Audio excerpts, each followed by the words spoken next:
I wanted to eat a piece of fish, so I decided to trade my body, but I was afraid my husband would find out, so I pretended to stay calm. However, Jack saw right through me.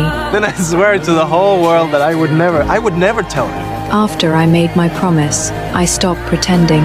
I grabbed the fish and started eating it. I thought I could get away with it, but I quickly made a mistake. My husband had quietly taken Jack's diving mask. When he returned it, Jack, who usually didn't get along with him, wasn't angry. Instead, he looked quite pleased. This made my husband suspicious. He immediately asked me what happened. I didn't hide it. I confessed everything.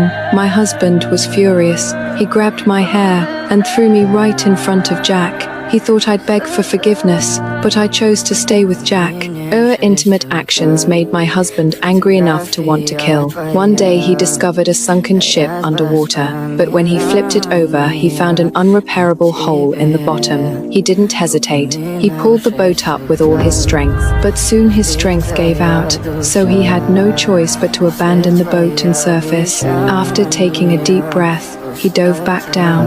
After hours of effort, he finally managed to pull the boat to the shore. Jack and I rushed over to help, but my husband already hated us, so he yelled for us to stay away. The next day, my husband started repairing the boat. After a while, he actually managed to fix it. Jack immediately panicked, because before we were stranded on the island, he was just a servant to my husband. If my husband managed to escape the island, he'd surely come back for revenge. So Jack teamed up with me. While my husband was out fishing, we secretly pushed the boat out to sea. By the time my husband noticed, it was too late. But strangely, when he saw it, he didn't get angry.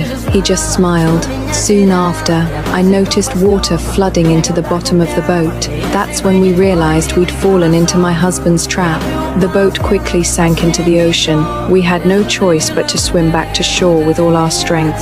After several hours, I managed to get back to shore first. My husband asked about Jack, then looked around suspiciously. Suddenly, he saw Jack not far away. He walked up with a harpoon. Jack was too exhausted to swim back to shore. He could only try to escape. My husband threw the harpoon. It struck Jack's body. Jack died on the spot. That night, my husband tied me to a post and gave me a severe punishment, but in the end he forgave me because he didn't want to be alone on the island. We went back to our peaceful life. However, 6 months later, a fishing boat suddenly arrived at the island. I never thought I'd be rescued. I couldn't say anything in my excitement. On the boat, I devoured the bread.